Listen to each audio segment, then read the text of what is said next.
Merry Christmas. Merry Christmas Eve. If you're watching it the day that this gets released, what a wonderful joy it is to celebrate the birth of our Savior, Jesus Christ, who came into this world to save us. We needed him. There was no way out of our sin, no solution to death for us. We were doomed to darkness and to suffering in hell for eternity. But God promised to send his son to crush the serpent's head, that initial promise right after Adam and Eve sinned. And then there was prophecy after prophecy prophesying the Messiah to come, who is Jesus Christ the Lord, born of a Virgin Mary, suffered, died, and rises again, all to save you and me. And it all begins with the birth of our Savior. That's what Christmas is all about, the greatest gift that could ever be given. I'd like to turn us to one of those prophecies from Isaiah chapter 9 on this Christmas Eve, because this prophecy really relates to where we're at in this world today. There is so much darkness. You open up the news and you hear about shootings, you hear about deaths, you hear about destruction. You hear about so many other terrible things. Rarely do you hear about good things. Our world is filled with sin.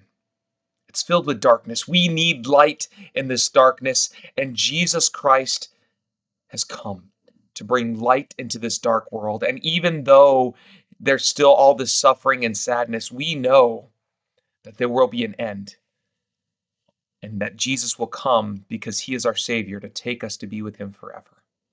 For unto us a child is born, unto us a son is given, and he will be called Wonderful Counselor, Mighty God, Prince of Peace, Everlasting Father. That is our Savior. That is the Christ child who is wrapped in a manger for you and for me. Isaiah chapter 9. Nevertheless, there will be no more gloom for those who are in distress.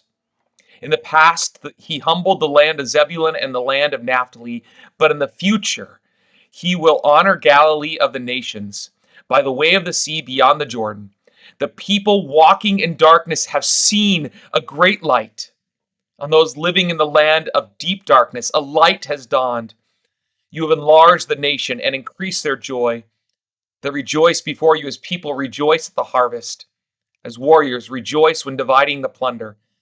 For as in the day of Midian's defeat, you have shattered the yoke that burdens them, the bar across their shoulders, the rod of their oppressor. Every warrior's boot used in a battle, and every garment rolled in blood will be destined for burning, will be fuel for the fire. For to us a child is born, to us a son is given, and the government will be on his shoulders, and he will be called Wonderful Counselor, Mighty God, Everlasting Father, Prince of Peace. Of the greatness of his government and peace there will be no end. He will reign on David's throne and over his kingdom, establishing and upholding it with justice and righteousness from that time on and forever. The zeal of the Lord Almighty will accomplish this. May that bring light into your world and in your life every day, not just at this Christmas. For Jesus reigns eternally, and he reigns for you to bring you peace. God be with you this Christmas, and may the joy of our Savior Jesus being born and that celebration ring true in your hearts and your minds, not just today as you celebrate. I pray that you're celebrating with family and friends and with a congregation. If not, I welcome you to join us online live streaming. You can follow our YouTube as you've watched this, or Facebook, 7:00 p.m. Central Standard Time, to worship the Christ child who was born to save you. Merry Christmas. Where shall joy be found? We're born on heavenly ground, where the angels singing with all the saints unite, sweetest praises bringing in heavenly joy and light.